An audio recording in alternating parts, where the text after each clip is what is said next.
what I'd like to do today is talk about one of my favourite subjects, and that is the neuroscience of sleep. Now, there is a sound. It worked. a sound that is desperately familiar to most of us, and of course it's the sound of the alarm clock.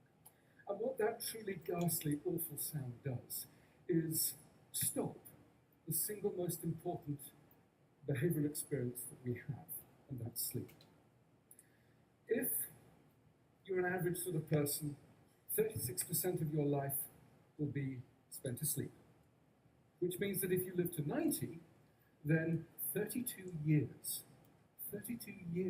will have been spent entirely asleep. Now, what that 32 years is telling us, that sleep at some level is important. And yet, for most of us, we don't give sleep a second thought. We throw it away. We really just don't think about sleep. And so what I'd like to do today is change your views, change your ideas and your thoughts about sleep. And the journey that I want to take you on, we need to start by going back in time. Enjoy the honey-heady dew of slumber. Any ideas who said that? Shakespeare's Julius Caesar. Yes, let me give you a few more quotes. O sleep, O gentle sleep, nature's soft nurse, how have I frighted thee? Shakespeare again from, I won't say it, the Scottish play. From the same time, sleep is the golden chain that ties health and our bodies together. Extremely prophetic by Thomas Dekker, another Elizabethan dramatist.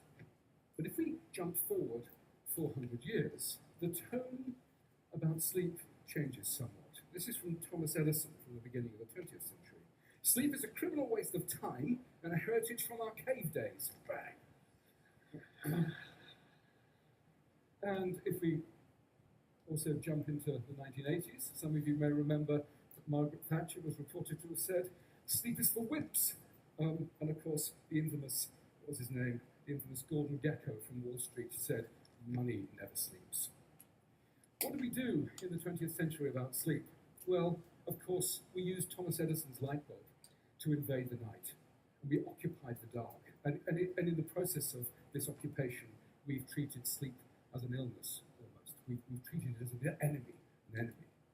At most now, I suppose, we tolerate the need for sleep.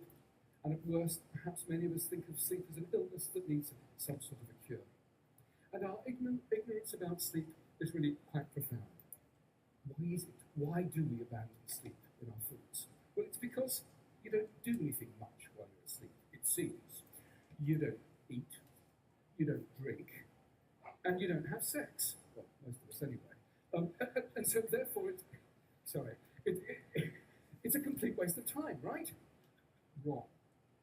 Actually, sleep is an incredibly important part of our biology, and neuroscientists are beginning to explain why it's so very important. So let's move to the brain. Now, here we have a brain. This is donated by a social scientist, and they said they didn't know what it was or indeed how to use it. So,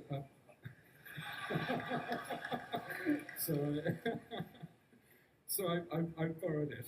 I don't think they noticed. Okay.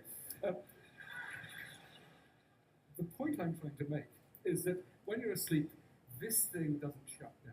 In fact, some areas of the brain are actually more active during the sleep state than during the wake state. The other thing that's really important about sleep is that it doesn't arise from a single structure within the brain, but is to some extent a network property. And if we flip the brain on its back, I love this little bit of spinal cord here. This bit here is the hypothalamus. And right under there is a whole raft of interesting structures, not least the biological clock. The biological clock tells us when it's good to be up, when it's good to be asleep. And what that structure does is interact with a whole raft of other areas within the hypothalamus, the lateral hypothalamus, the ventrolateral preoptic nuclei, all of those combine. And they send projections down to the brainstem here. The brainstem then projects forward and bathes the cortex, this wonderfully wrinkly bit over here, with neurotransmitters that keep us awake and essentially provide us with our consciousness.